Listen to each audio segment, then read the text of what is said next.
returning, though, immediately. Governor Tim Kaine is joining us on the phone from Tokyo. First of all, Governor, our deepest condolences to everyone at Virginia Tech. I know this is a university very close to you. You gave the commencement address there last year. I did, Wolf. It is a university that is a very, very wonderful and tight community. It has been hit by some tough circumstances this year, and today's tragedy is just absolutely awful for the whole Commonwealth. I assume you heard the news conference from the president of the university, the police chief there. What can you add? What do we need to know about these circumstances, because there are still so many unanswered questions? Well, Wolf, there are unanswered questions, and I think the university is trying to put the things in the right order. The most immediate thing to do now is to make sure that all the victims are identified and that every next of kin receives notification as promptly as possible. That is the first priority, and then dealing with those grieving family members and students. I'm returning to campus so that I can be on campus with the students and family members and faculty tomorrow. Obviously, the investigation as to the instance is continuing, and I believe every few hours the university will obviously be briefing the press on what more they know. The state police, I received notice. I landed in Tokyo and arrived on a trade mission to Japan and India at about 5 o'clock p.m.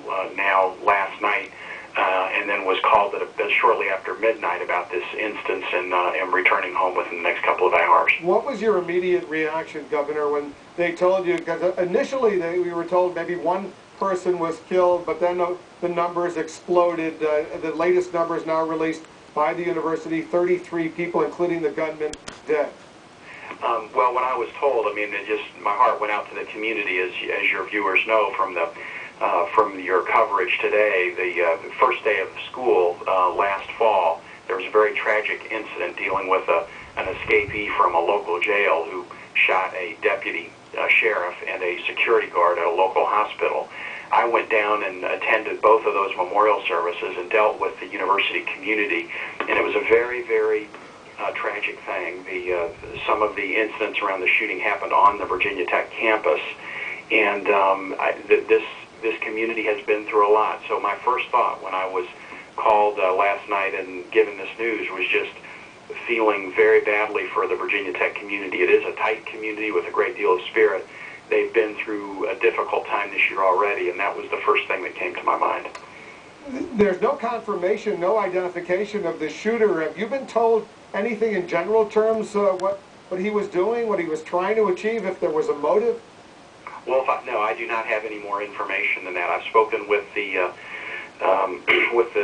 head of the campus police. I've spoken with the state trooper who is in charge of the operation for the Virginia State Police on scene. Had two conversations with President Steger, and then my own chief of staff has been in touch with me throughout the last 6 or 7 hours.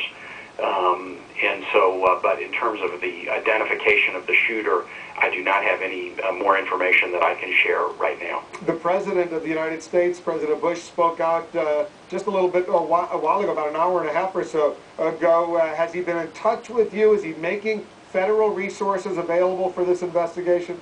Yes, Wolf. The President called me.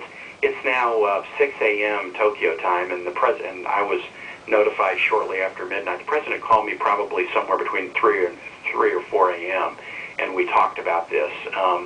And he, both expressed his, significant concern, but also indicated that he wanted to make available federal resources to the greatest extent he could. The FBI and the Bureau of Alcohol, Tobacco, and Firearms are already part of the investigation, and I very much appreciate it, and I know that President Steger at Virginia Tech did as well. The call from the President, we feel like we are getting good cooperation from these federal law enforcement agencies. It is now a cooperative law enforcement endeavor where you've got the Virginia Tech Police, the local sheriff's office and town police, and then the Virginia State Police and these federal officials, all part of the investigation right now. And I know you're getting ready to fly back and go right to the campus of Virginia Tech. 2 p.m. Eastern, they're scheduled to have it's being called a convocation tomorrow. Yes, I know you're going to be there for that. Yes, I am. It's a gathering for all in that community who feel affected. It will, be a vigil, a chance just to share the pain and grief of this experience, but also to make very plain that this is a community that is a very resilient community, and the grieving will be deep and it will not be quick. But there is no doubt in my mind that this community is a strong community and will persist through this, and just as they have in so many other instances.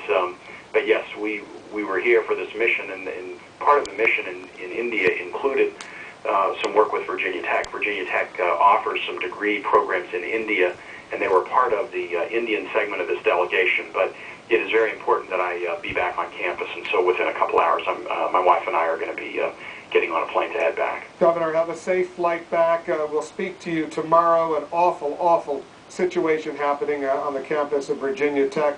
We're watching it nonstop. Governor, thank you very much, and our deepest condolences to everyone on the campus, everyone in Virginia. Thank you, Governor. At the scene, there is grief, there's shock, there's stunned belief. Let's go to the campus of Virginia Tech. Our Brianna Keeler is on the scene in Blacksburg, Virginia, for us. What have you been learning about this incident? There was that 2-hour gap between